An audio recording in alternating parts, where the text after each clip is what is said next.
Welcome everybody.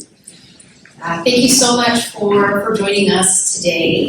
My name is Blout, and I'm going to be moderating what we hope is going to be, hopefully for all of you, enlightening information about a new emerging area of law that many of you may not have heard of before, which is called Prosecutor-Initiated Resentencing.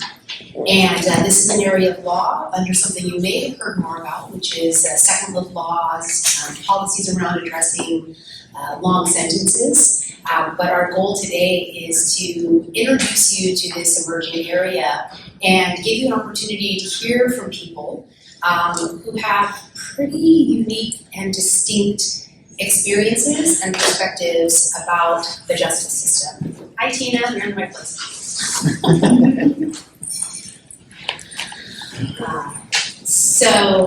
Thank you all for being here. I know there's a lot of activity happening here in Chicago. I know you could be other places like Lollapalooza and seeing Megan Stallion, and you're here instead. I can't promise that our panel will be as like hers, but we'll do our best.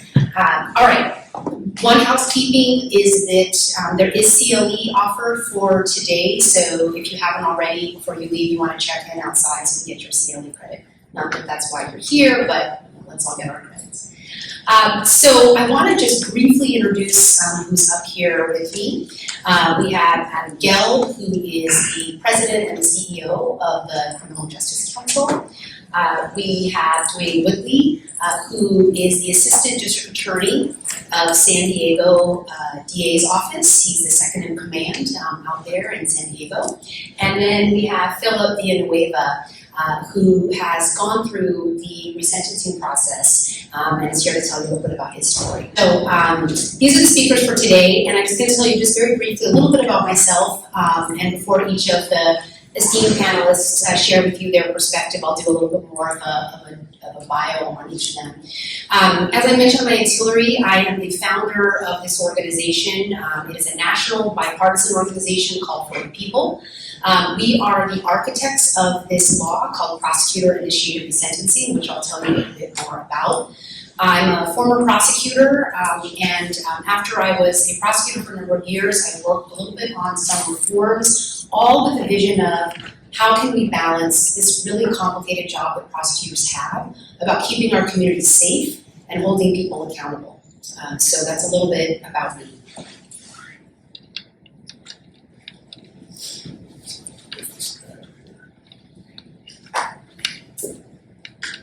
So before we get into what Prosecutor-Initiated Resentencing, or PIR, is, I want to give you a little bit of a backdrop on part of the reason why there's been a lot of attention around, are there too many people, the question being, are there too many people in prison?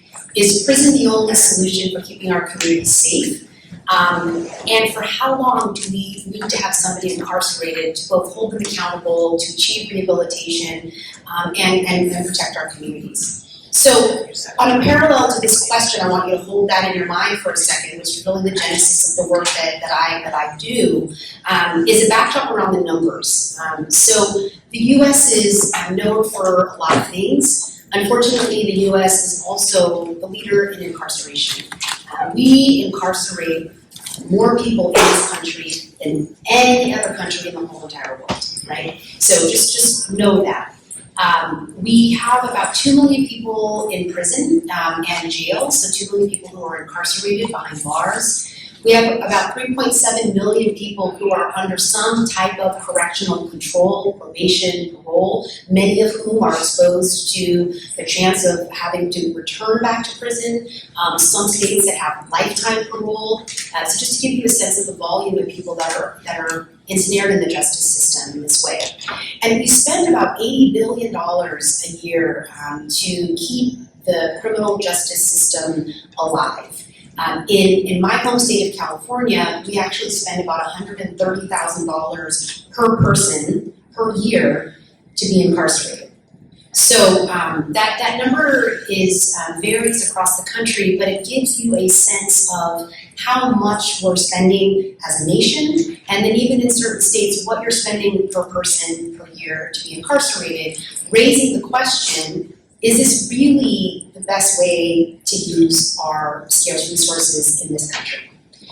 So that's a little backdrop for you. And then I want to turn to another thing to hold in your minds. As I mentioned, the law that we're talking about is around prosecutors, prosecutors that are working to bring people home from prison. So historically, those things don't naturally go together, right? Prosecutor's job, as you may think, is to look at a case, see what they can get out of that case, send a person to prison, and then be on their way. But one of the things that many prosecutors are starting to become much more aware of is that for those that don't practice in the criminal justice area of law, and even for several just people in the community, when you think about the criminal justice system or you watch any one of the Law and Order shows, the conclusion of the case or the conclusion of the story is when the verdict comes out, the bailiff gets the person and the person is sent off to prison. And then the credits roll and then the story's over. And as a prosecutor myself, I also sort of thought that that was how it worked. My job, the credits roll, the person gets sent to prison. And there's a whole other system, the prison system, that is going to figure out how long the person needs to be incarcerated, what rehabilitation looks like, and then the person's just going to get released whenever they are rehabilitated and they're no longer a threat to public safety, just like you kind of see in TV shows. That's not what happens. And that was one of the first things that I realized when I left the DA's office, is that the system that we have doesn't usually have a way to identify people who are rehabilitated and then get them home and get them to their families. The slide that I showed you before about the number of people in prison, I also just want to add that if you personally don't know somebody or you don't have a close loved one that is incarcerated, you're lucky, because 1 out of 7 people in this country do have a close family member who is in prison. 1 out of 4 women have or have had a loved one in prison, and 1 out of 2 Black women have had or have a close family member who is incarcerated. So this is really an issue that is touching and reaching a lot of people. Again, begging the question, is incarceration really making us safer? Or is reuniting families and reuniting communities a way that we should be thinking about public safety? And I think that we all agree that when you have fathers home, walking their kids to school, when you have dual income, when you have those kinds of things, and you have a strong family unit, it leads to a strong community, which is the definition of public safety. So what you see on this slide are the kinds of things that were presented to me when I left the DA's office in looking at what happens beyond the time that the credits roll. And these are some of the things that many prosecutors have started to pay more attention to. And these are the kinds of things that have led many prosecutors to see that their job is, in fact, to identify people who can be safely released and bring them home. So walking through this slide, first are the racial disparities, right? We've got African American men serving 6 times the rate of white men. We have Latino and Hispanic men serving 2.5 times the rate of white men. And all across the justice system, in every single prison in the United States, Black and brown people are the predominant number of folks who are incarcerated and disproportionately represented than when compared to the general population in their state, right? Those are the facts. The second is that when you think about criminal mindset and age, there are several people in our prisons today who have, quote, aged out. It's a term that prosecutors use. There are several people who are aging, that are older, and the majority of people who are in our prison are already reaching their 60s, right? So it also begs the question, is this person the same person they were when they were 25, running around, impulsivity issues and so forth, and now they're in their 60s? Maybe they have some physical ailments that would either prevent them from doing what they did before, right? So those are the questions that have been asked. The other is around youth in the brain. we had a long history in this country of not recognizing how the adolescent brain works in terms of what it meant to be a prosecutor. This was never explained to me. It was not part of my rationale when I was handling cases involving people who were young. But you have kids, you know a 15-year-old doesn't always make good choices, right? And when you say to them, why did you do that? They say, I actually don't know. Because they don't actually have the frontal cortex that has been developed that controls impulsivity, understanding consequences, and those kinds of things. So this is something that has also been on everyone's radar. Last two things I want to mention on this is around time served. We know, everybody in this room, we know that we are far different than who we were 10 years ago. And so there are several hundreds of thousands of people in prison that have already served a decade. And so begging the question, have they changed? Who are they today? Was the information that we had at the time of their sentencing, does that still hold up today? Are they still a public safety risk? And last but certainly not least is when we think about programming. In California, in the early 2000s, we added an R to CDCR, which stands for rehabilitation. And we have seen rehabilitation as a priority across the country, that we need to be ensuring that in prison there are programs for people, workforce development, rehabilitation, substance abuse classes, parenting classes, because every year 600,000 people are coming home from prison, whether through our program or not, they're coming home. So there's been a recognition that we need to have programs in prison to ensure that people, when they come home, can be successful. So we have this happening where there are so many people in prison that are taking advantage of these programs, accelerating their rehabilitation and their trajectory of changing. So these are the things that are happening, and these are the things that have been a lot on prosecutors' minds. Because we are here at the APA, it is my belief that the prosecutor should be listening and paying attention to all of the information I provided you on the previous slides. But these are not just my words, these are the APA's words.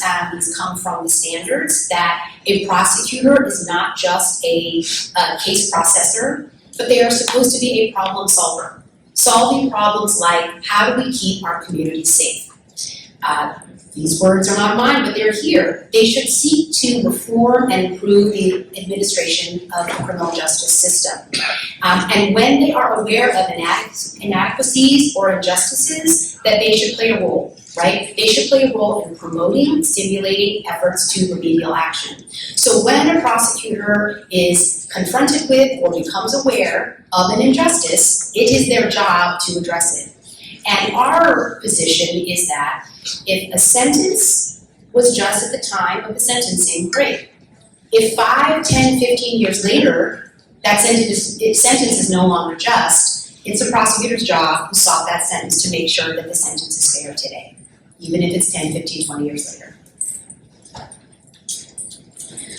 I'm going to talk just briefly about our organization, and then I'm going to tell you a little bit about the law that I've been talking about before turning it over to the panelists. So PIR, Prosecutor-Initiated Resentencing, the law that I'm going to talk about very briefly, I just want to give you a flavor for the movement that we've seen across the country so far. So the first law, as I mentioned, was passed in California.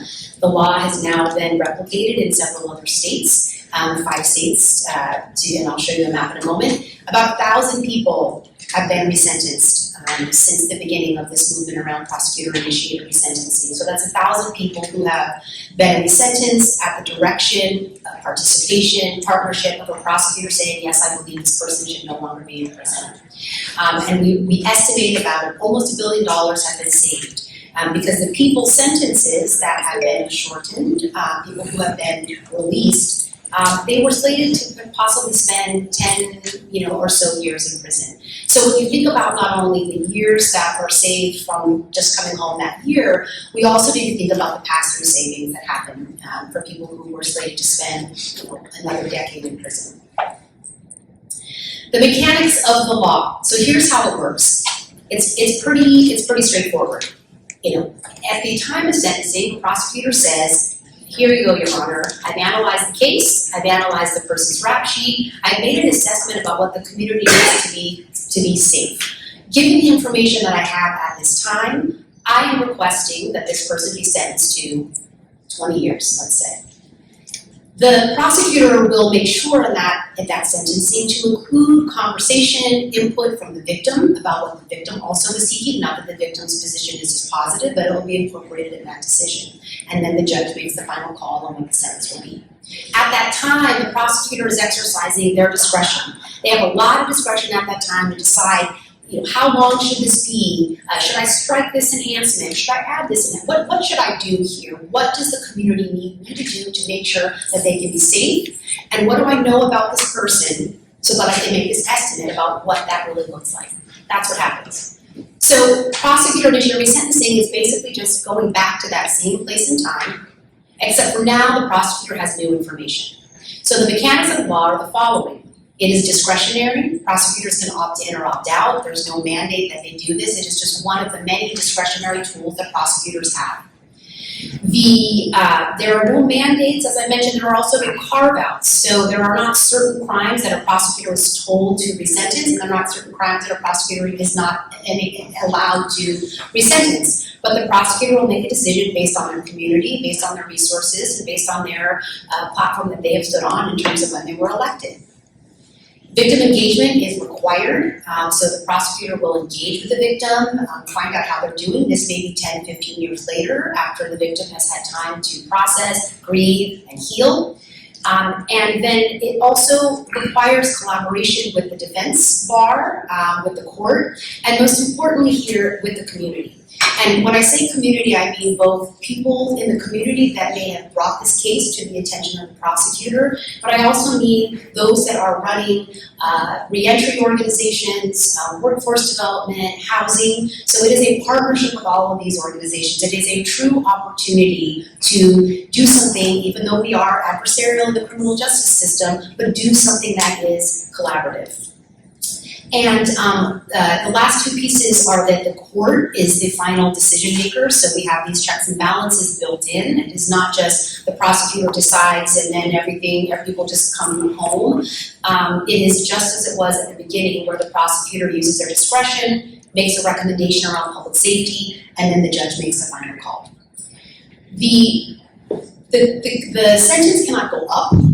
The sentence can only be resentenced down if, as I mentioned, if there is a finding that the person can't be safely released, or the sentence 10, 15, 20 years later is no longer in the interest of justice. I want to show you a map of what I mentioned, the 5 states that have passed the law. You can see here in red, these are the states that now have a prosecutor-initiated resentencing legal mechanism on the books. Illinois, Minnesota, Oregon, Washington, and California. And then there are also several other states that have proposed this law. And in addition, there are other states where prosecutors do not have a legal mechanism like this, but they have some kind of alternative mechanism. So in places like Colorado, North Carolina, Vermont, and other places may have, Georgia also, they may have another mechanism where the prosecutor feels that the sentence is not in the interest of justice as it stands today.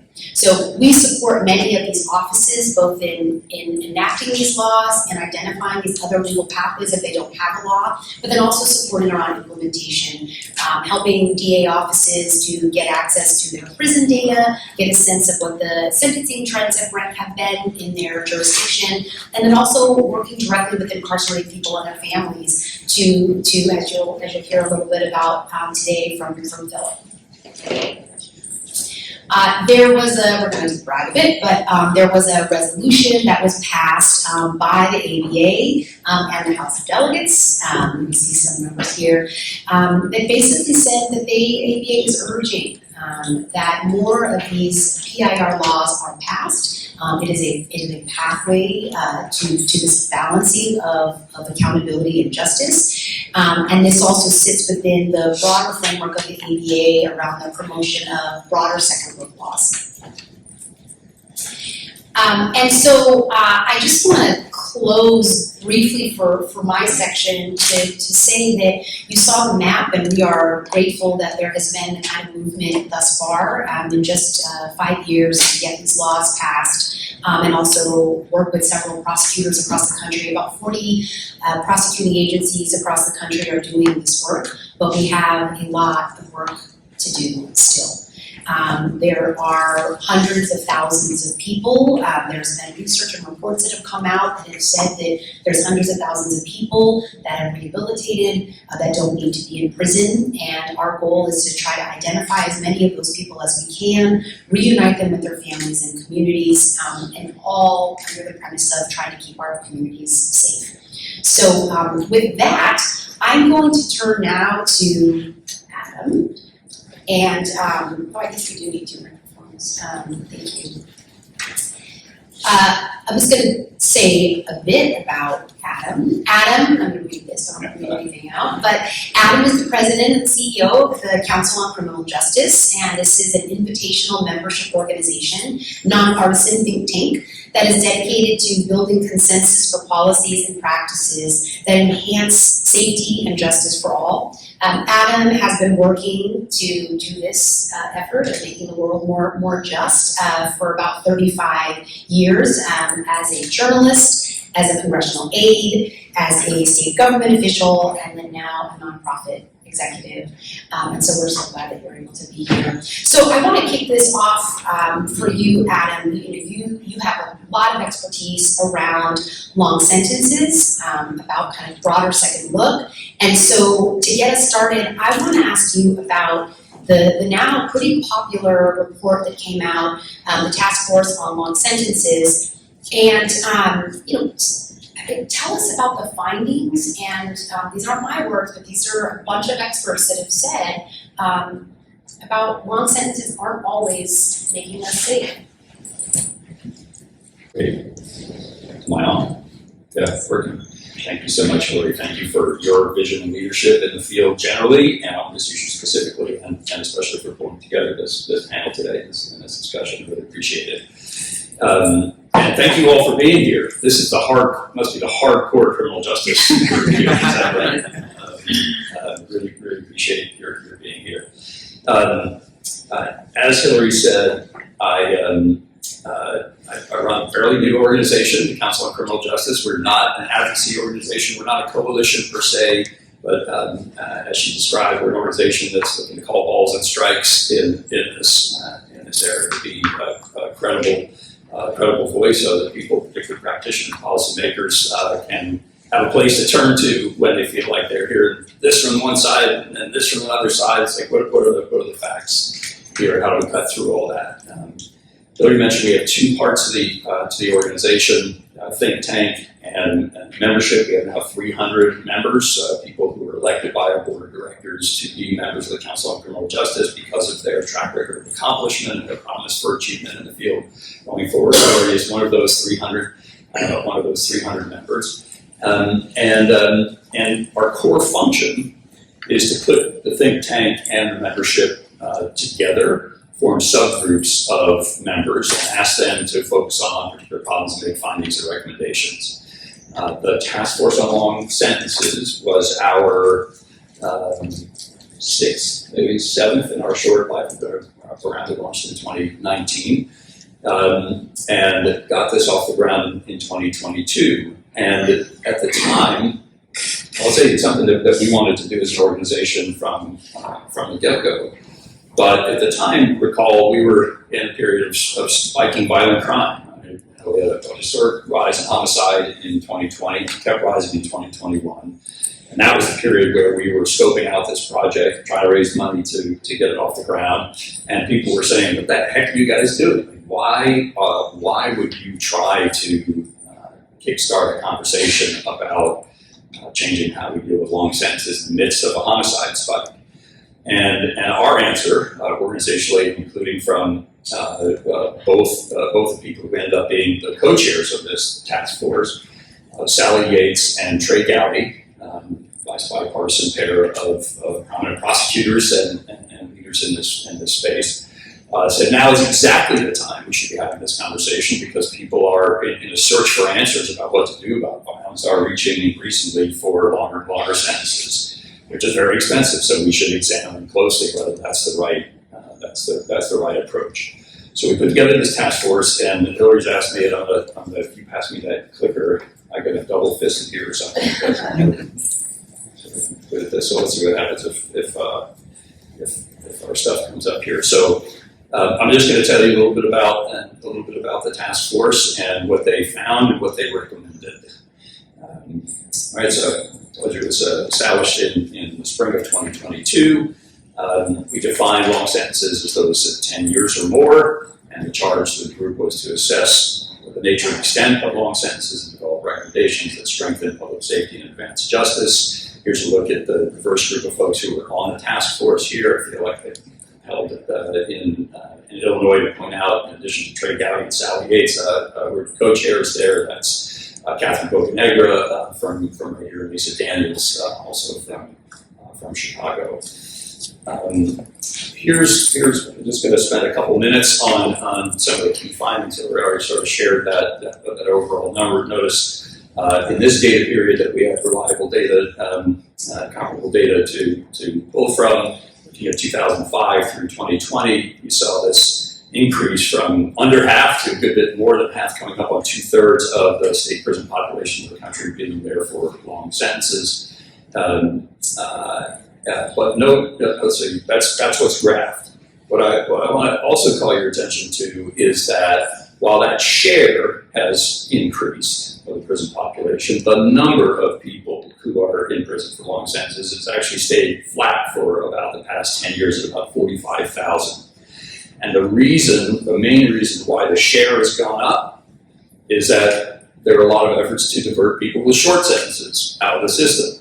So the share of short sentence people is reducing, causing that share of long sentence people to rise. It's not happening because of a huge influx of people coming with longer sentences. Balls and strikes here, right?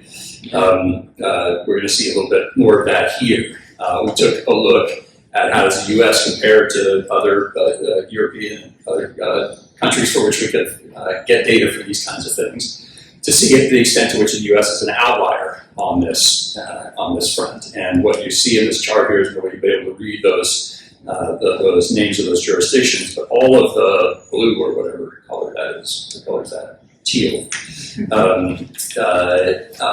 Those are all American states.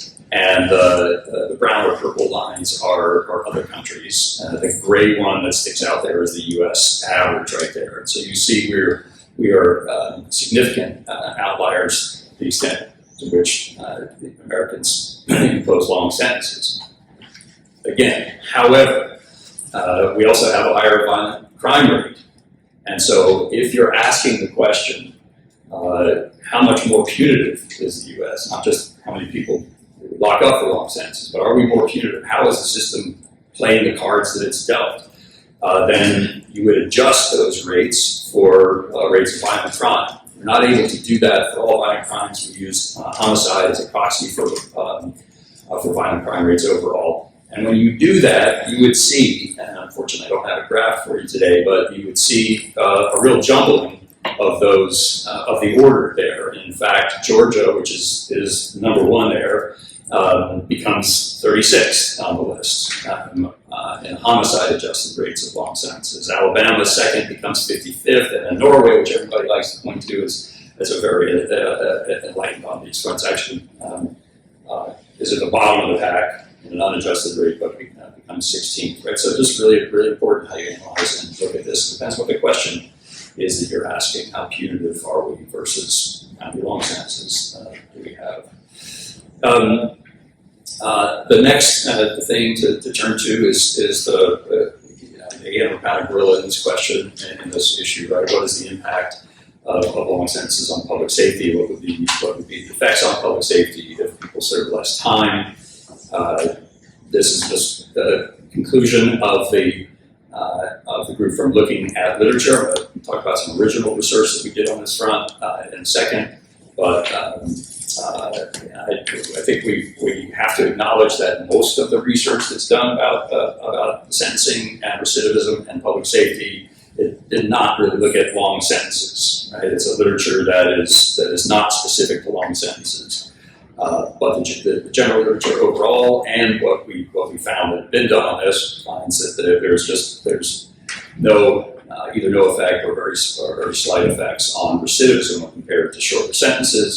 That's because, as Hillary said, you have this age-out effect with the ultimate conclusion in the existing research that shortening lengthy prison terms can reduce the size of the prison population without compromising public safety significantly. Now, I have not presented this before, so hopefully I'm going to do this in a coherent way. We did some significant quantitative work here in Illinois in partnership with Illinois' Sentencing Policy Advisory Committee, the Illinois DOC, which were willing to share their data with us about people who served long sentences and how they came back or didn't come back to prison, and some criminal history stuff. And with the help of a very smart mathematician named Avi Badi, we looked at the question of how many more arrests would occur if people in Illinois prisons serve less time. And so you see sort of two groupings of bars here. The way that we tested this was to look at reducing sentences by 1, 2, or 3 years, or by 10, 20, or 30%, just because people like to sort of look at that question differently. This is a sample, as you see in the very upper right corner, about 1,100 people, actual cases of people in Illinois prisons where we had their offense histories and profiles going into prison, and then use that to model or project what would their behavior have been like if they hadn't been locked up. This is just, I just want to pause for a quick second, just say how critical that is, because I feel like particularly with prosecutors in the room and defenders, there's a conversation here that entails a tremendous amount of disconnect most of the time, and that is that advocates will say, look at the recidivism rate. The recidivism rate doesn't change, and opponents of the policies will say, you're not taking into effect the incapacitation effect. You know, it's one thing if somebody has recidivism rate, or a group of people have recidivism rate, say 30% on the back end, but if you keep them in for 20 years, we avert all those extra years of crime compared to where we would be if we let them out at 10 years, right? So most of the analysis does not consider the incapacitation effect. It just looks at what would happen after release. This study tried to get at that by saying what's the incapacitation effect, as well as the deterrent effect or recidivism rate following release. And what you see here is that out of these 1,100 people, this sophisticated model projected that the follow-up period, I think, was 30 months. In the 30 months following release of these people at this earlier period, you would see a total of 376 additional arrests. And that's including people who have been serving as much as 19 years, getting out 5.5 years earlier.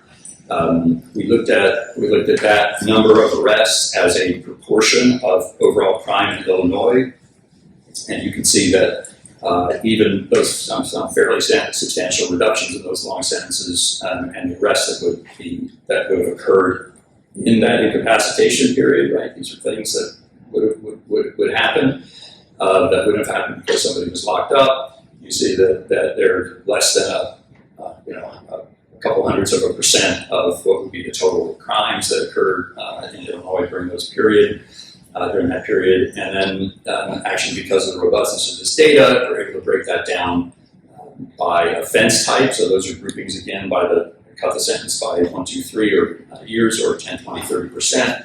And you see, yes, there are some other types of offenses that you can all that other category of things like DUIs and so on. But in terms of violent offenses or weapon offenses, there's basically none that would be projected to happen if folks got out early. So what did I'll skip that one. So what did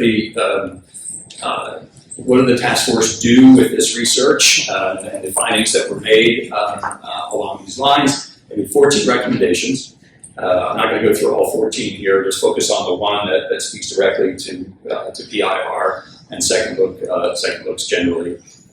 There was more detailed recommendation on this, but this diverse group of folks that we showed you before did come to an agreement that that second looks ought to be available after 10 years, and also made a recommendation that this is the kind of thing that's serious and needs to be studied and tracked as it goes along. I want to just end my intro remarks here I think on a hopeful note that kind of gets us back to where we started with respect to why do this when violence is spiking. Recommendation one of the group, not by accident, number one, was to say that given what we know from this research and this analysis, that the tail ends of these long sentences are not providing crime reduction. They might provide this tiny bit of incapacitation that we saw, and they might or certainly do for some people signify just desserts and appropriate length of punishment.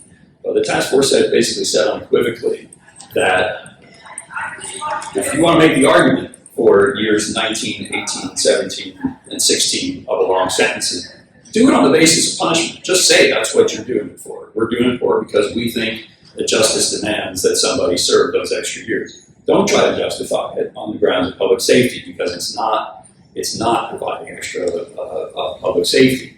And so what they did with recommendation one is say, well, let's put our money where our mouth is and not mandate. There's no agreement on this group to say nobody should ever be sentenced to more than 10 years.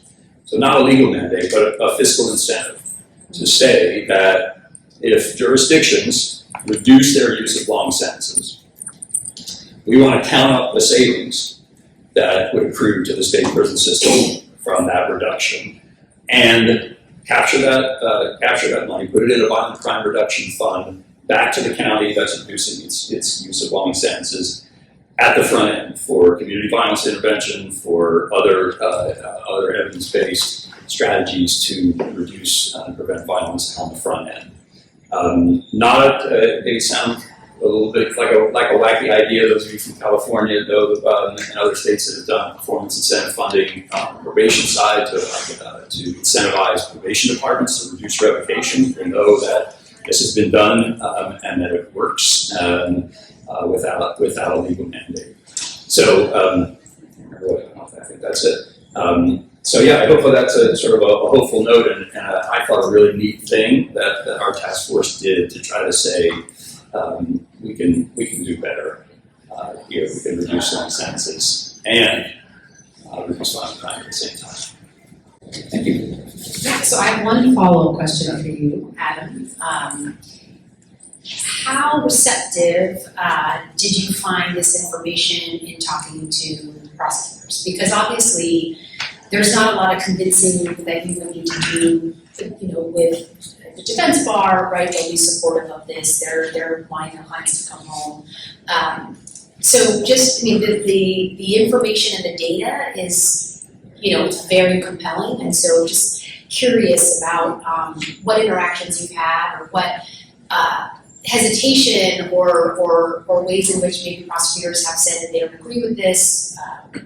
So, anything you want to add on that? Sure, I think the reactions are just as about as you predict them, in line with sort of whether a prosecutor is himself or herself as a progressive prosecutor and wants to see things like this happen, or adheres to the old model of my job is to maximize sentences, and it's the other job to minimize sentences, and we're just doing a negotiation here, and whatever comes out of that is justice. Reactions felt predictably along those lines. All right, thanks.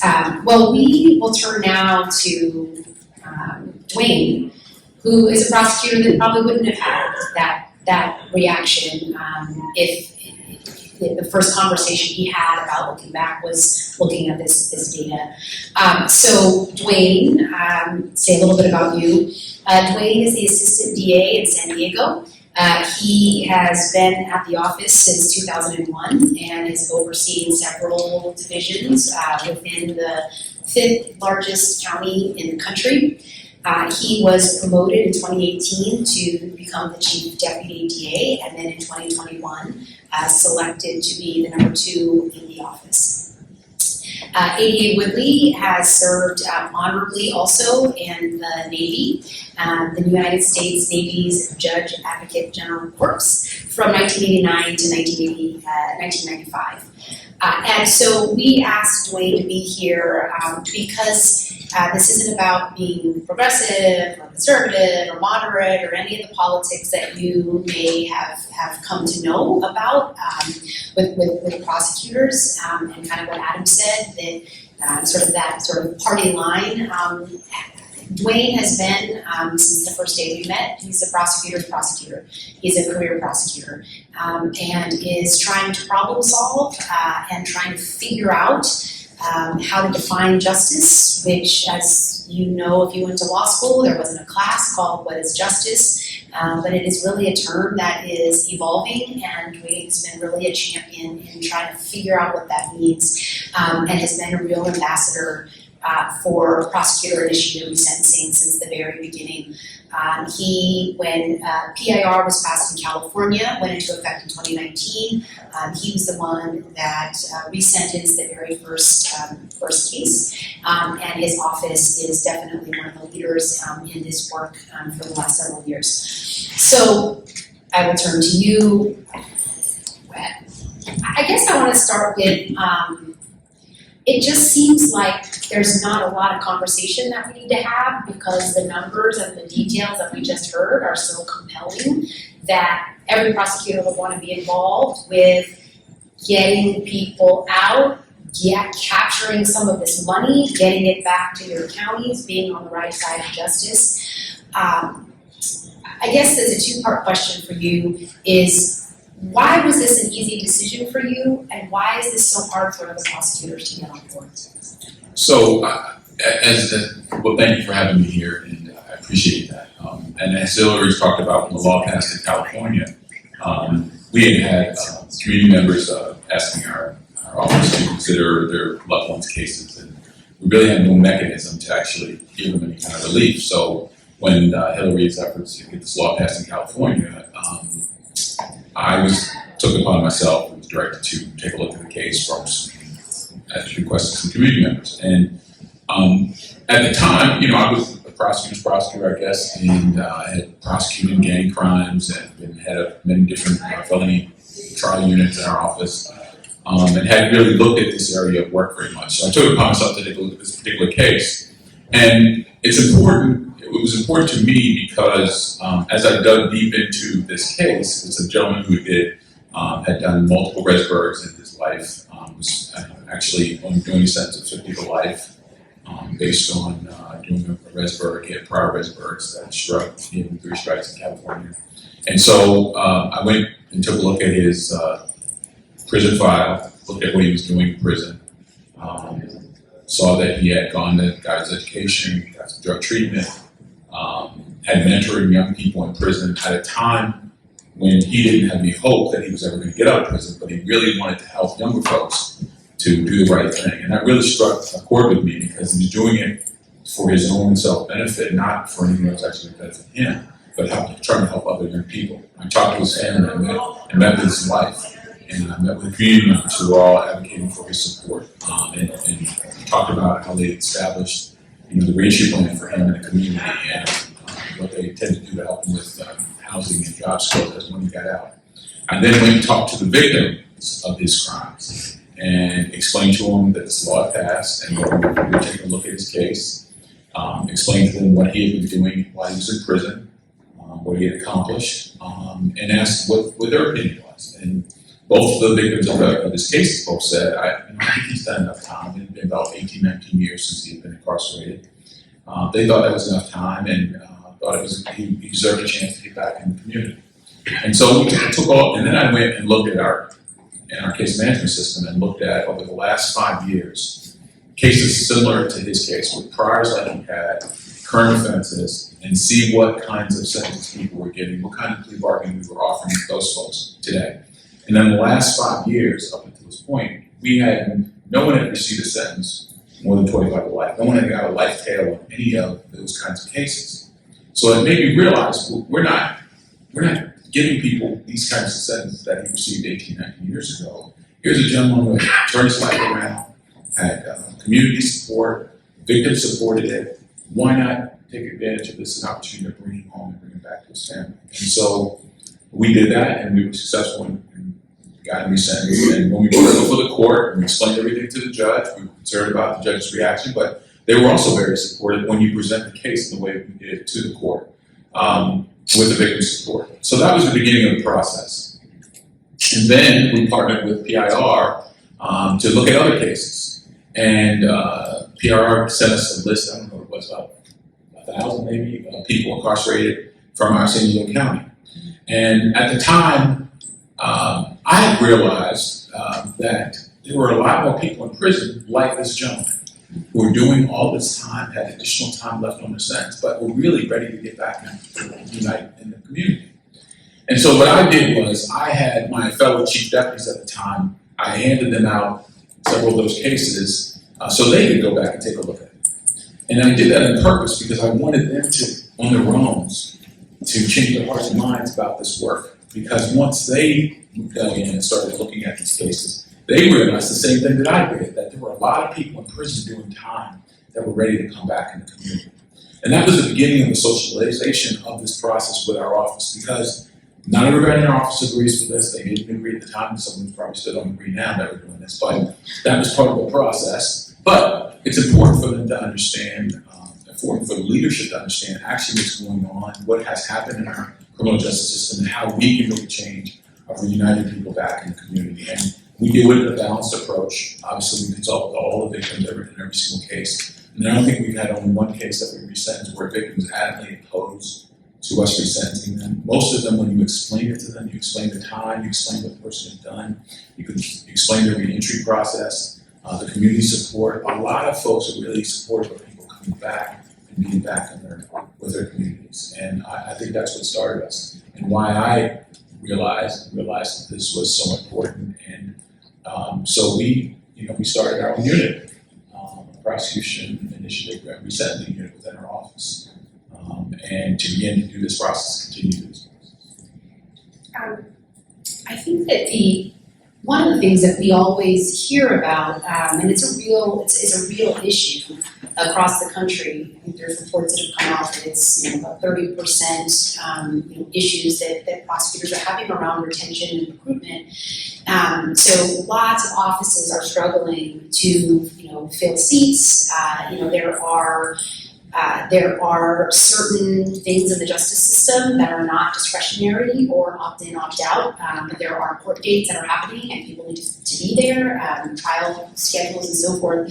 So how do you balance the fact that this is happening across the country and there may not be as many recruits coming into the office and doing something like this, which is, you're not required, this is optional. How do you balance that, and how do you figure out the resources to make this happen? So the first thing is, I think what I love about this law is that there's no mandates on us. There's no time requirements. There's no, you have to get a case, you have to make a decision by a certain period of time.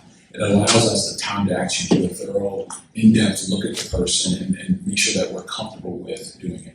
The second thing is everybody's struggling with resources. Everybody's struggling with staffing situations. When we started our unit, we had 2 DAs doing it. Now we're down to 1 that is doing this work just because of the staffing issues that we have.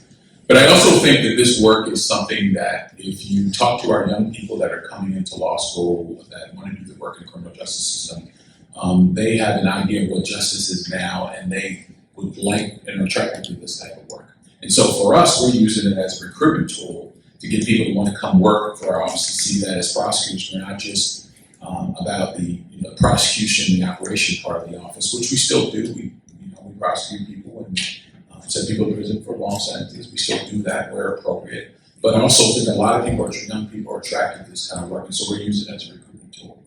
I think it's important as prosecutors that, and you talked a little bit about when a person's in sentence, but I don't think our job stops at the time of sentencing. We do parole hearings in our office. We do a lot of post-sentencing work as DAs. And I think we look at this as another example of that. A lot of DAs around the country have conviction integrity units where we're looking back at all convictions. And we look at this as just part of that process, part of our responsibility. And if you're going to do balanced or reform, I think this is part of the balanced reform approach to having an office. And I think it helps build strong communities. And it builds trust with the community that you're not only going to hold people accountable, but you're also going to look at them on the back end and get people back in the community when they're ready to integrate with it in our communities. And one of the, just following up on that, one of the things that we hear a lot when talking to, whether it's prosecutors in California, which is perceived as, very progressive, and you would think that every single prosecutor in California has a unit, and that's just not true. But when talking to some of the more, prosecutors that are maybe hesitant about this, what would you say to kind of criticisms or concerns around this is going to open up the floodgates, or this really just isn't my job? This isn't the job of the prosecutor. This is really something that the defense should be doing, especially at a time where we're kind of low on people in the office. Well, I think we have three values in our office. We prosecute crimes, protect victims, and crime prevention. And if you're really going to be specific about your mission, building communities through our work as public servants is important. And the fact that we are sending people to prison, holding them accountable, we have the same responsibility to build our communities back up as public servants. And this work is part of that process. It's a process to bring fathers back home to families, bring mentors back in the community, that helps with crime prevention. And then we look at this as a holistic approach. And I think a lot of times prosecutors are only looking at the prosecution aspect of what we do, but we also have a responsibility as public servants to help communities as well, and from a crime prevention perspective. And that's our approach. And I think I would talk to them in that way. I would talk to them about that aspect of what we do. And I think there is value in it, and I think it's kept our community safe. We are one of the safest urban communities in this country, and maybe though we're the fifth largest in the country. And it's part of this approach, I think, that's really helpful. And I wanted to ask you, I'm not sure how much time we have for, okay, good. Curious about lessons learned in this, so speak to that. So I think one of the things that when we did the first case that with this organization, I think we didn't focus on the reentry piece as much as we should have. Everybody was excited about bringing him home, bringing him to his family, but we really didn't think about the wraparound service to make sure that the person was successful. And so I think if anything that I would say that we need more help in is funding reentry services in the community, because we want everyone to be successful, right? We have the answer to our community when these things go wrong. And so if we can make sure we do everything we can to make sure the person can succeed, I think that's where we need additional funding and help. And I think you would see that all up and down the state as well. And what are some of the things that you've been able to do with that? So in the future, to be able to get more resources, we know that there are real reentry deserts, right, where there are just like zero services. You've certainly experienced that in more parts of the country. So what are the kinds of things that you look for, or the kinds of partnerships that you've been able to establish to ensure, right, because that's also part of the question, is how does the victim feel? What is the sentence? What will the person get today if they were sentenced? And then also, will they be successful in their reentry journey? So what are some of the partnerships or some of the things that you try to structure to So we have a community grant program, and I know a lot of DA's offices around the country have community grant programs. And so what we've tried to do is focus some of those grant programs and put it more into our reentry part aspect of the community nonprofits that are doing the work in the community, because it ties in with our work in the area of resentencing. So it's one of the things that we've tried to do. I know we're involved in the grant from the state of California with the organization. We've seen some funding, but we also have our independent funding that we actually support some of our nonprofits in the community to do this work and partner with them. And that's our efforts to try to strengthen that aspect of what is needed. But obviously, there's more that's needed as well. And when you talked a little bit about how we can make this successful, I think one of the things that, as prosecutors, we have to get to our young people and change their hearts and minds and understand the value of this work. And I think that is, until you dig in and actually go in and look at these sentences and look at these individuals and look at the work they've done to try to better themselves as a person, you really don't understand the scope of why this can be successful.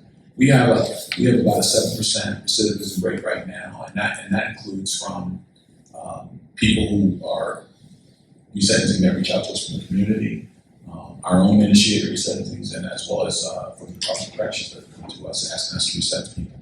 And so that's a pretty good rate, in my opinion, based on the kinds of people that we're talking about, and I think it's very successful. And before we close out, I know that the criminal justice section, even the prosecution function committee, there's a lot of people on the prosecution side, a lot of people on the defense side, and I talked earlier about this is something that could be a model that could be collaborative. Can you talk just briefly about what does it look like to work in partnership with the public defenders? They're a critical partner in this as well. So what that's looked like, and even for some maybe people from the defense community that might look at this and say, this doesn't work for the defense. If you could just share a little bit about what that opportunity has looked like. So when our DA took office, one of her main goals was to try to build trust in our community. And the way you build trust in the community is a collaborative approach. You make partnerships with all aspects of all partners within the system, whether it's the community, public defender's office, the probation department. So we all work in the court, we all work collaboratively on this process, and I think that has made everyone feel comfortable about the process, made us more willing to engage in the process. One of our concerns was the court. How would the court look at these cases that we brought before? And we have not had one judge deny a request that we've done for a request for resentencing. And part of it is because we've done such a good job in the background of building a case for the court to look at. We take it very seriously. We make sure the victims are on board. We make sure that we have done our research. And that has built confidence into the process. So that when we do ask the court to resent, this is someone who should report, they really trust in us now. And the community also has built trust with the community now, because they realize that we are concerned about making sure that we do justice all the way through the system. And I think it's healthy for everyone. And I think that's why we've had so much success. And the last thing that I'll add, I just also, I know that in our work, we have the privilege to work alongside of a lot of community leaders across the country, and there's a lot of critique around how some of the other offices are doing this work, and one of the things has been around just transparency, just asking for some way to know what is your office's policy, who do I contact. These are the basic things that every office should be doing, but I know, and I just want to recognize that I know that your office was one of the first to just put on their website, this is the contact person, this is their phone number, these are the forms you need to fill out, this is our criteria, this is our timeline. So I think that doing things just as simple as that really speaks to the transparency that a lot of people are looking for, and we've certainly heard that that's something that has been well received. So, and I don't know, because I think also one of the things that I did, I spearheaded this project in our office, is when we did resentence someone, I had them come into the office, had them come in and meet me and shake their hands and really acknowledge their success. And I think I think that's part of our goal too, is that meeting and talking to them, meeting face to face, realizing that prosecutors do care about them, we do care about their families, we do care about the communities, and also tell them they have the responsibility to pay it forward to the next person. If they want us to keep this mindset of doing this work and have confidence in work, we need them to be successful. And I still have them calling me today. Some of the folks that we have resentenced are asking me for, can I come speak to our community? Can you come talk to us about this? And it's, it makes me feel good about the work we're doing, but I also think it make me feel good about the fact that we're doing justice. And that's the most important. Well, thank you for all of your problem solving that you're doing. And that note, with paying it forward, it's a perfect segue to introduce you, Phillip. This is Phillip Villanueva, and after years of struggling in his community with a lot of different forces at play in childhood and in the community and with substances. Phillip received a 25 to life sentence for a robbery. However, after being incarcerated and spending a lot of time inside, working on himself, addressing his triggers and trauma, he was able to be resentenced from the San Joaquin DA's office in California. And this was in 2022, January 2022. And this was after he served 21 years in prison. So I'm going to have him now speak and sort of close out the panel so that everybody here has an idea of who we're talking about when we talked about these numbers and we talked about these stats and we talked about these stories, but you have an opportunity to hear directly from somebody who has gone through this process and really epitomizes what it means to pay it forward, as Dwain said. So, turning to you. Yes. Thank you. Thank you so much for being here, and thank you for your willingness to share your story. I know that it's really important for people to really understand, kind of what your life was like before you entered the justice system, and we'd love to hear about that, and then we'd love to hear just a little bit more about the kind of aha moment that you tell us about when you were in prison that made you decide to make changes even though you thought you were never coming home. You had a life sentence, and so for some people, there's no reason to make certain choices or go to certain programs, but you decided to do it anyway. And then thankfully we have the law, we were able to get it home. So I'll turn it to you if you can just tell us a little bit about growing up in Stockton and what led you to the justice system. Yes, thank you, Panelists. So growing up, I grew up in a household where, I didn't really have much support. I had a mom and dad, but my father was really abusive to my mother, physically, emotionally, mentally. So growing up, I've seen that, and I had to witness that because that was my home. I didn't really have anywhere else to go because I was a kid, and so just seeing that for many years, I thought since my dad, was, hanging out, then not only that, he'll be out for days, he won't come home. Then when he did come home, he was just very rude to all of us, my other siblings, myself, my mom. So seeing that, I thought that was a way a man should be. I didn't know any other way but to do what my father did as I got older.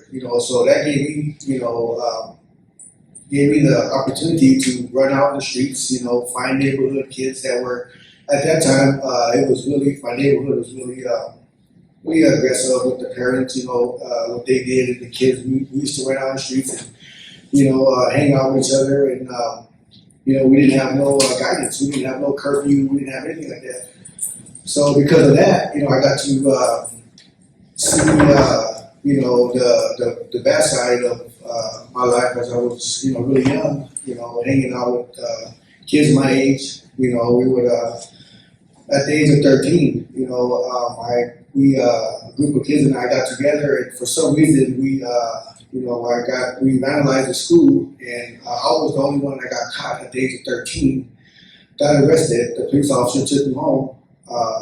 Mom was there, she was very upset, of course. So because of that, they took me to juvenile hall. That was many years ago, but I think I did like 30 days, but they released me and on probation.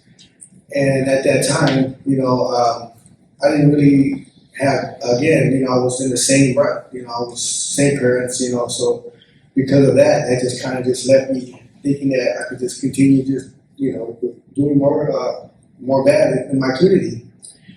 So it wasn't until as I started getting my teens, I started getting really addicted to alcohol, drugs and stuff like that, and that gave me the courage to continue to, get worse, as I drank and, hung out more with people. I thought that, I just wanted to,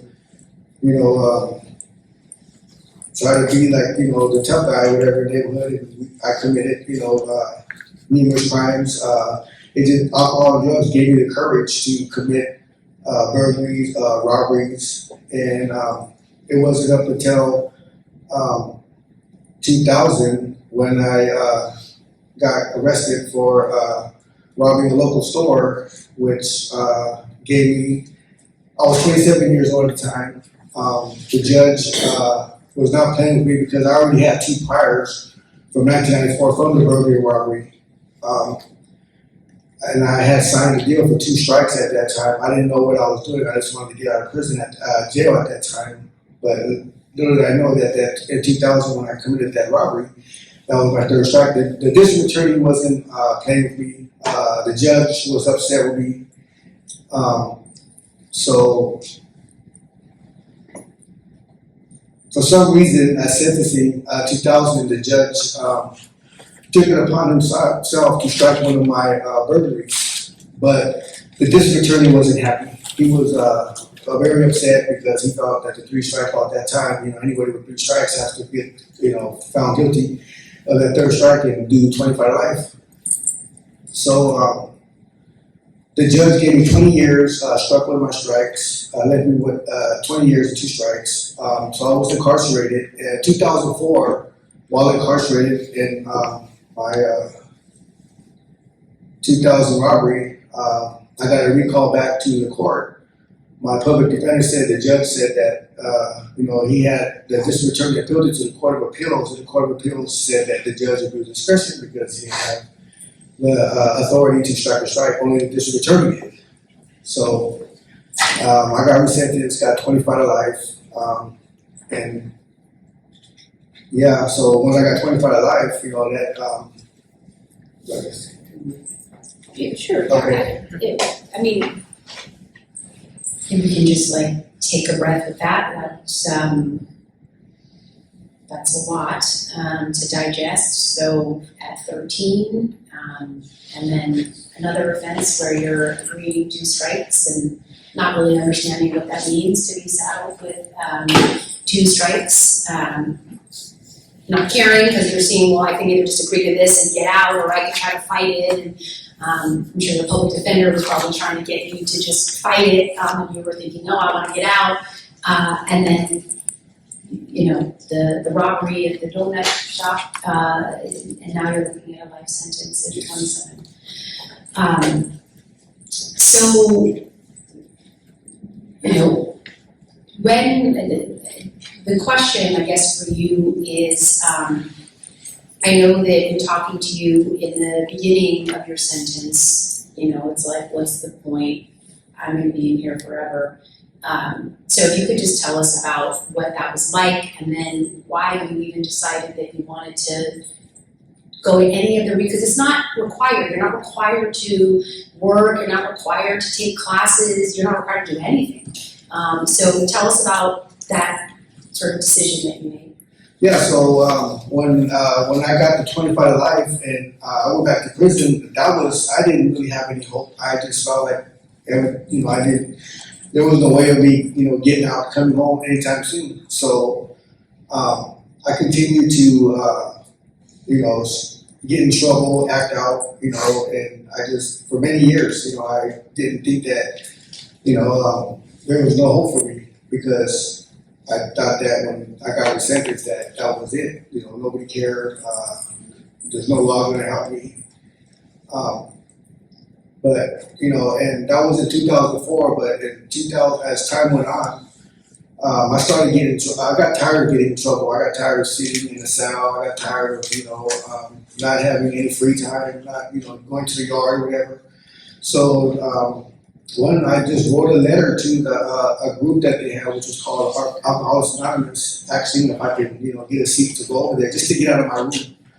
Sure enough, like a week later, they cracked my door. I went to class, and I'm sitting there listening to everybody, the inmates and the staff, were talking about this AA stuff. And at the time, again, I didn't really care about that stuff. I just wanted to get out of my cell and relax, but they kept cracking my door to go every week, so I kept going. And as I started listening to them, I started telling myself that I'm the one with the problem, because I thought that they were the ones with the problem. You guys are sitting here, not saying that you guys are not giving anything like that anymore or whatever. But then as I started listening to them and started reading the book and stuff like that, I started getting more involved. I started talking to more people that were in the class on the yard. I started introducing myself more to the staff that were there. And I just, started like putting chairs away at the end on my own and, handing out books and stuff like that. And I just got really involved. So the guys that were there, we started hanging out in the yard and talking about groups and, what time is class. And I started seeing my program in prison started opening up for me. Everything started coming more like, this is nice. I'm doing the right thing. I'm staying positive. And now I can, I don't even got to ask them. They're just telling me to show up in class and things are just, so I started doing more things because I started saying that I'm doing something for myself. I'm helping myself, finally.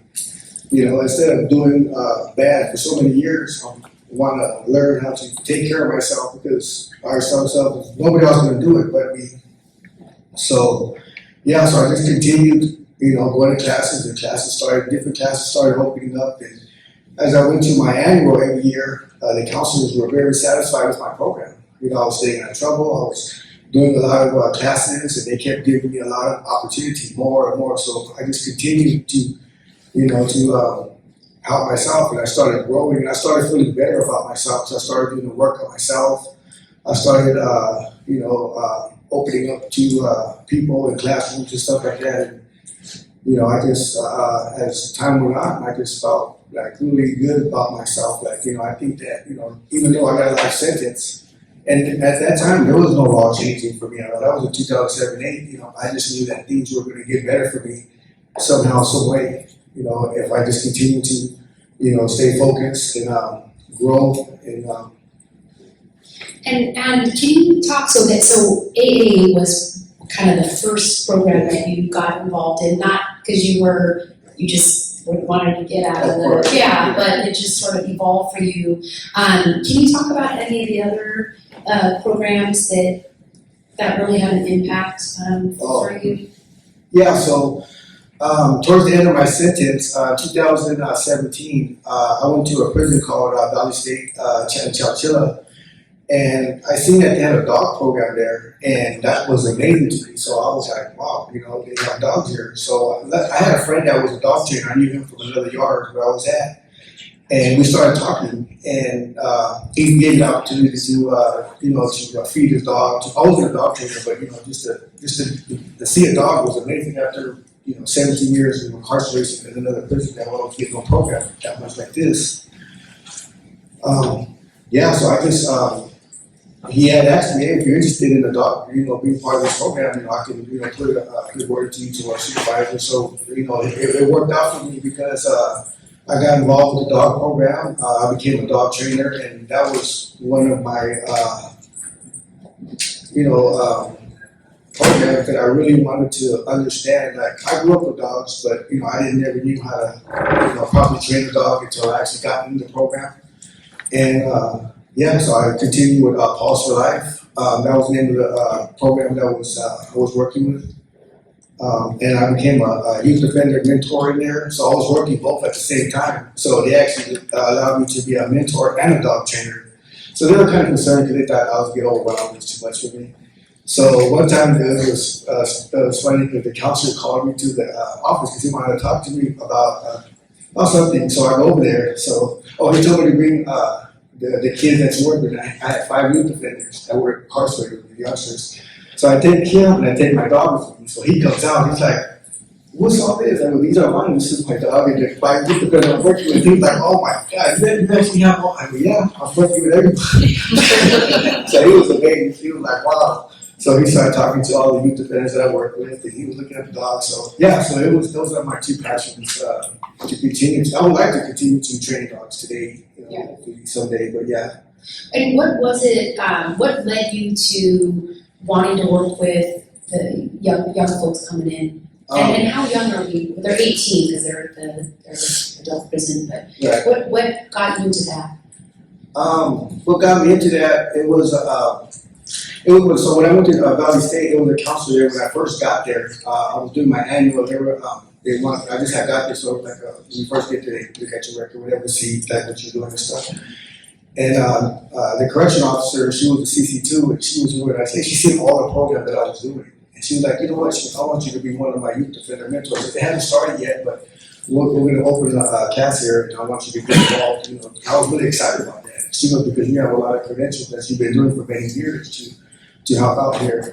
So I was really excited. What was it like? Because how old were you at that time? I was, at that time, I was, I want to say like maybe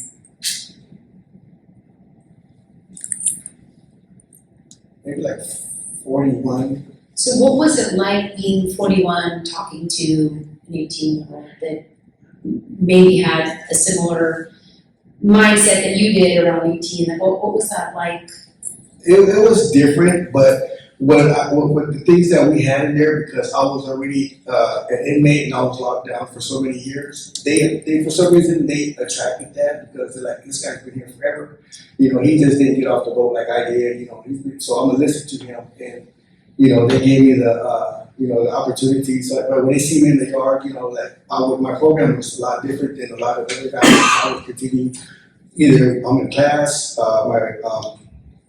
my self-help groups, or I'm at work, or if not, I'm outside just doing some type of positive activity, working out, whatever it may be.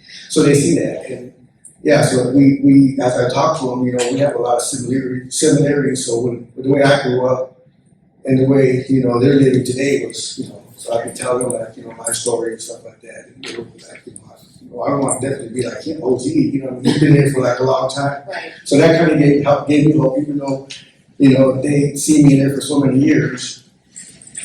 That was something that they always told me that, you know, I'm trying to go home with my family. And they really wanted to focus on going home. They really wanted to change. So you're working with these young people who really want to go home. You don't have any way to go home at that point, but you're still at least trying to help them on their journey.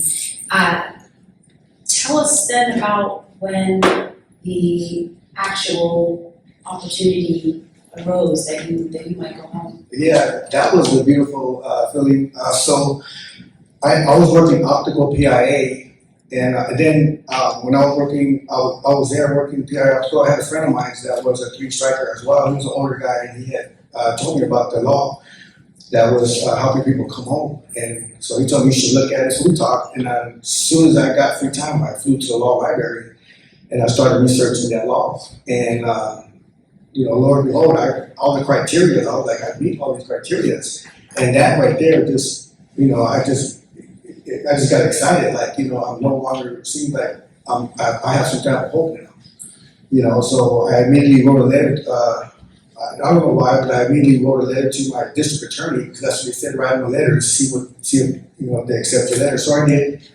And they sent me a packet to fill out all the information. And I was really excited, grateful that, you know, that I even got something in return from a district attorney, you know, because it's rare that even happens. So I started filling out the packet and answering all the questions and giving all my support documents that I had on my own that I did for many years. And it took about, you know, some time because they had to do a lot of research. Like Dwain was saying, they did a lot of background check, and they did, you know, pretty much everything they had to do. And I got a letter from For the People, which I was really excited, you know, and they told me that, you know, the district attorney sent us a letter. They want us to help you out in regards to you coming home and, you know, set you up and stuff like that. So. Well, and I remember it is a lot of work and it's a lot of detail, but I remember in working with you, it wasn't hard to put the story together about how obvious it was that you had made this total transformation. I mean, it was pages and pages and pages Yes. and pages of programs and letters of support, and correctional officers having, you know, nothing but positive things to say about you. So there was a lot to work with.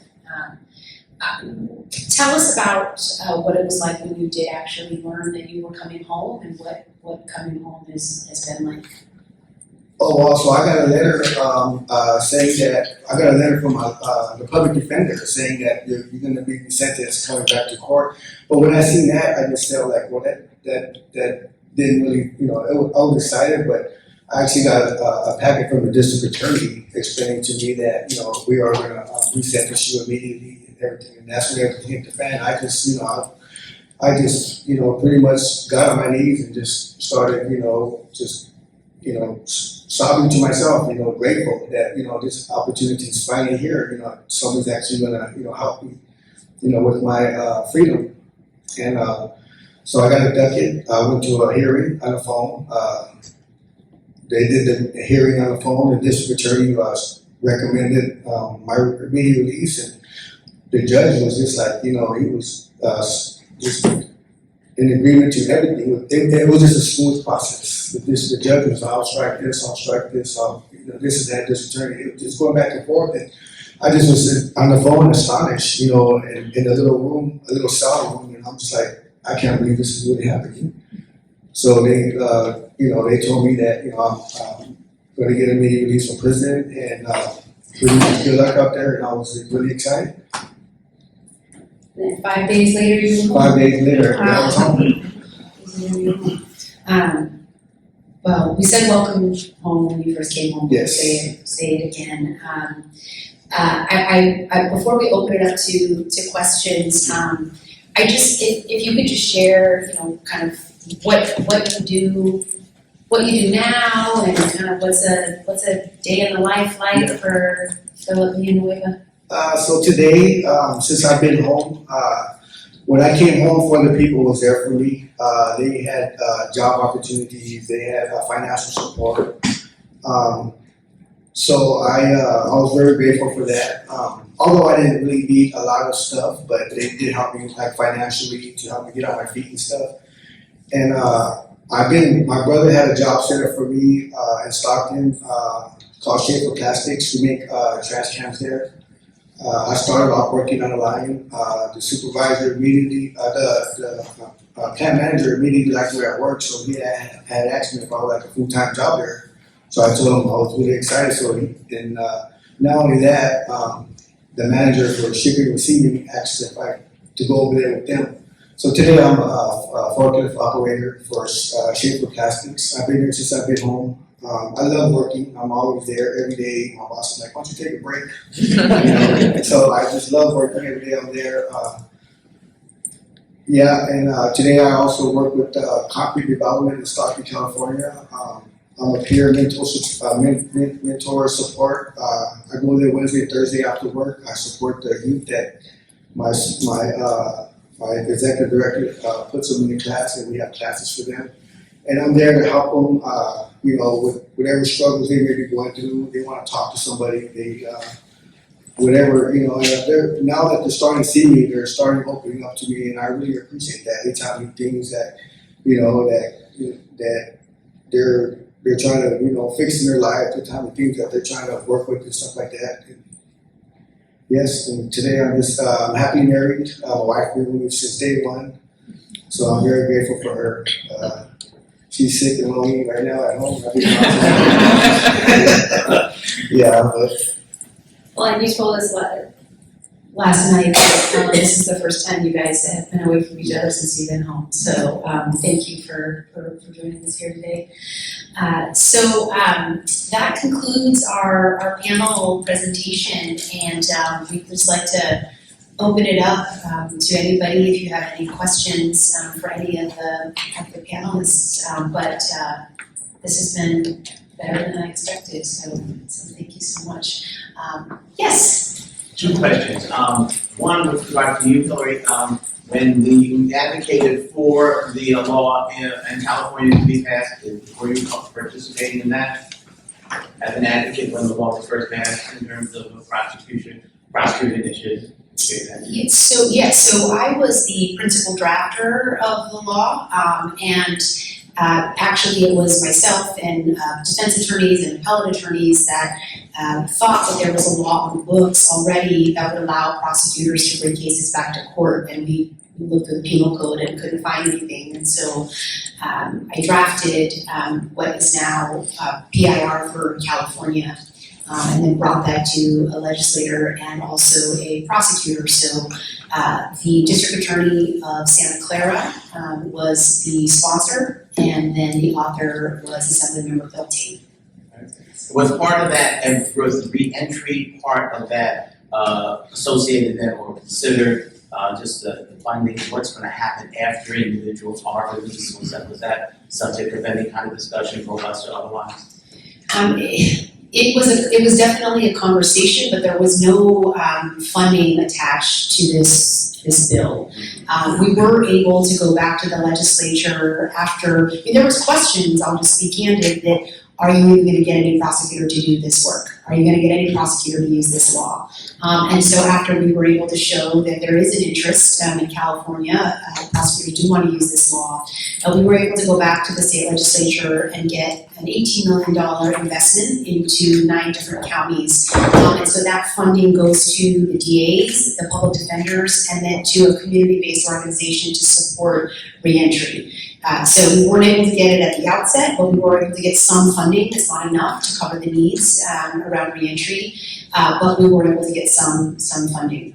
I would assume part of that calculation is based on the savings to the budget in terms of on an annual basis. Well, I would say that it is supposed to be. That was the vision for the California resentencing pilot, was that it would be that the savings that come from the resentencing that's happening in the counties would actually go back to the counties to support their prevention and treatment work. That wasn't something we were able to get done, hence it was called a pilot and it was narrower. What I will say though is that part of the pilot is also funding for RAND to conduct a study. And so part of that, the outcome of that study, which will be released at the end of this year, is to show what the savings have been from PIR work in California. And, spoiler alert, all of this is to be able to go back to the legislature to get something that is more connected to the prosecutor's office, the public defender's office, doing this work, and then the savings will go back to that county. So it was a vision, and it's taken us several steps to get there, but that is exactly the direction we're going. Good. I have one last answer, and I'll stop dominating the conversation. I'm from New Jersey, so we do. But to Ms. Villanueva, I just want to give you a round of applause. So first of all, everybody doesn't take the journey the way you did, and I just want to commend you for doing that.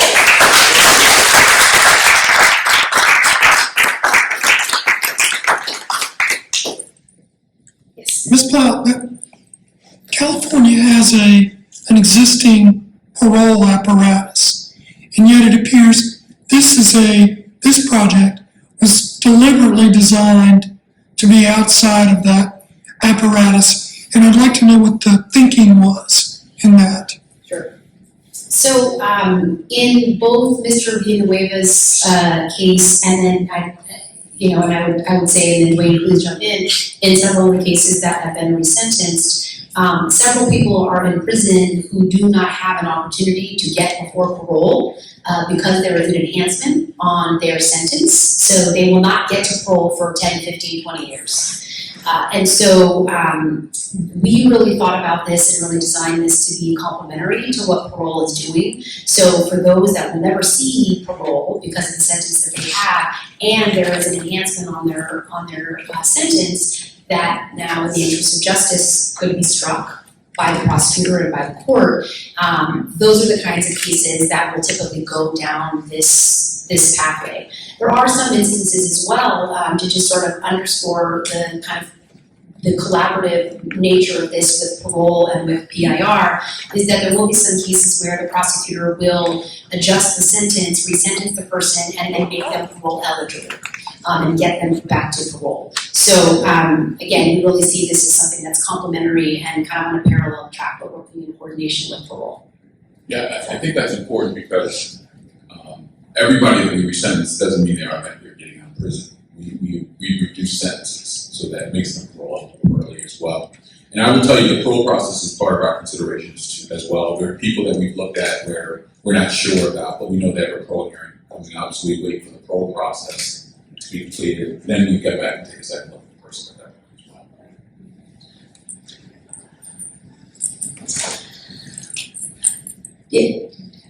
On me? Yeah. Okay. Well, thank you, first of all, for this presentation. It was amazing. Thank you for the work that you do, and congratulations, Mr. Villanueva. I'm very proud of you. I did have a question for AJ Woodley. In the case that you mentioned where the victim was adamantly opposed, what happened there? And in general, what happens when a victim is against? So, in generally, we don't like to resentence folks where we don't have the victim support. And that's our general thinking and policy as an office. On this particular one, that we went ahead and resentenced the gentleman, even though the victim opposed, is because, she was being a little bit unreasonable in her take of the dangers to herself. And she had moved out of state. He was going to be paroled in the state of California. She was concerned about him coming back and solving her, whatever. We didn't believe that was a realistic situation based on the circumstances, so that's why we went ahead and resentenced. But normally we don't like to deal without our victim supports in the cases that we do. So is your policy that the victim support holds more weight than the other factors? It is part of the consideration, and in order for this to be successful, we can't have victims going to the media complaining about what we're doing. So we directly try not to take cases that are like that, so that we don't have that kind of situation happening. And when we started this, that was important because we want to build this up and build trust up in the process. And so if we were taking a lot of cases where victims were opposed to it, we were concerned about ultimately being successful with the program. Thank you. Nelva? Really quick, just like a procedural question. Where does PIR live? So in terms of, is it like usually in a prosecutor's office, this conviction integrity unit, or is it something that's usually handled on the executive level? Like, is there any sort of common thread on how these are handled throughout the offices? I can speak just generally, and then if you want to talk about works house, it's typically, I will say, if I had to say, the majority of initiatives or units are usually within the conviction integrity unit. So we'll see a lot of offices that have a CIU or CRU, and it will change from conviction and sentence review. So it is typically housed there.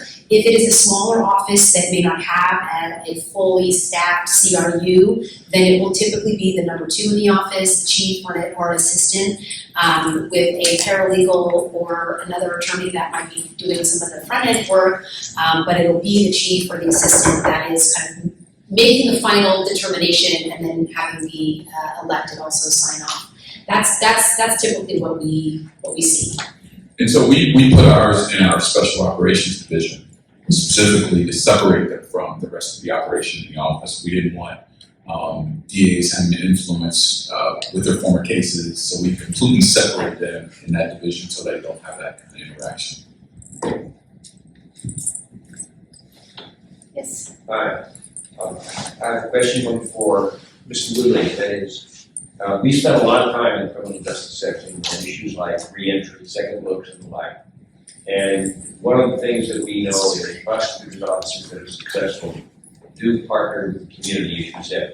It's a partnership of the judiciary, the defenders, non-governmental entities, folks who are focused on reentry, and prosecutors' officers. The one thing that I've rarely heard prosecutors talk about is, what do you do about outreach to the press? You mentioned, for example, victims running to the press and complaining about decisions to seek reentry.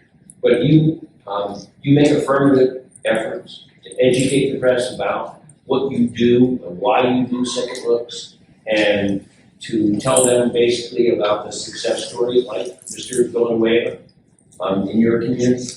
So we do it a couple of different ways. We've done press releases when we have done some of our resentencings, but the other thing that we do is during our budget hearings, we have them call in and talk about the work the DA's office is doing, especially in the area of this area of resentencing, and to let them know that that aspect is part of what we do. So the supervisor's control over money, obviously, and that gets out to the press. The press is aware of there. And I talk about it whenever I go out to the community and talk about the work that we do at the DA's office. That's part of my presentation, this aspect of our work. So that's kind of how we do it. as we get information out. And of course, we try to be as transparent as possible. We have PRA requests that hit us all the time, asking us information about this, and we're more than happy to provide that information as well.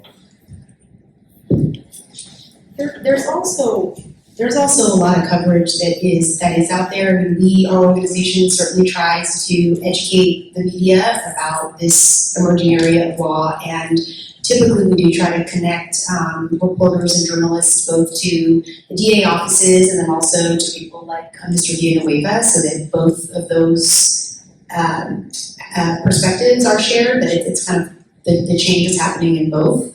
So we'd be happy to share with you if you wanted to see just some of the coverage that's out there, and I believe DA Stephens is featured in some of those as well. And PRA has a great video that they put out on social media that really explains the program. Right. And we use that as well. Just a quick question for DA Woodley and also Ms. Blout. Brad Johnson from Minnesota, I prosecute and I have an office of about 50 attorneys. Are you notifying law enforcement as a part of the process? I know it's not part of the statute, but are you notifying law enforcement about part of the process? And what have you heard from law enforcement with respect to that? I can talk just anecdotally. It really ranges in the offices. We do have, I know, specific partners of ours that after they've done the due diligence, or like in a situation like Mr. Villanueva, once they have done the due diligence, they've reviewed all of the records, they've talked to the victim, they're feeling pretty confident that this is a case that they feel they want to move forward on. They will do a roundtable with law enforcement, bring the chiefs in and explain this is a similar conversation like they would have with the victim. This is the reason we're doing this is who he is, this is what we've heard from the correctional officers. And then in other instances, they will, obviously certainly if there is an officer involved, but we have definitely seen models like that where they're going to law enforcement, and some do it as readily as a roundtable with a group of cases every time or before they go to the court to make the recommendation, and then we've seen it done informally in some of the smaller jurisdictions. So we have socialized it with our local law enforcement police chiefs meeting that we're doing this work, but we don't individually contact one every case. Got it, thanks. Any other questions? Tina has a question. No, I don't. I just want to thank the panel. I'm Tina Longo, and I'm sorry I wasn't here to open up the panel and welcome you all. I'm the current chair of the criminal justice section. We've sponsored this program. Our incoming chair, Judge Sidney Butcher, is here, as well as members of our leadership team. To all of you, Hillary, Mr. Villanueva, thank you all the panelists, round of applause, welcome home. Welcome home. And thank you for coming to tell your story. Not always easy to sort of talk through what you have done, but your resilience is inspirational.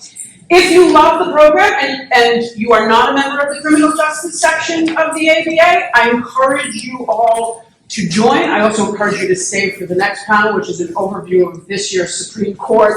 And I'm going to say, it's got some good cases to talk about. Lots going on there. The criminal justice section is what we like to say is we are the unified voice of the criminal justice section. We are state and federal prosecutors. We are private and public criminal defense attorneys. We are members of the judiciary from all branches. We are academics, and we have people who are impacted and have impacted experience. And we come together and we do policy. And you covered two important pieces of our work, and that is the amazing criminal justice standards that set actually the practice, the profession, and sort of leads a way to what you just saw, which is to remind everybody who's a stakeholder, this is what we should be doing in our world to make things fairer, justice, deal with the racial inequities that have been long-standing and still too often. And then the other thing is, from our work and from our committee work, other policies, so you saw Resolution 504, our House delegates, Professor Steve Salzberg and past Chair Wayne McKenzie, will be bringing more resolutions to the House of Governors on the House of Delegates on Monday.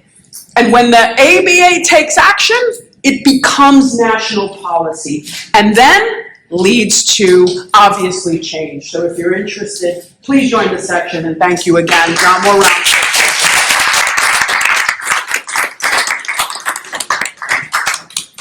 All right,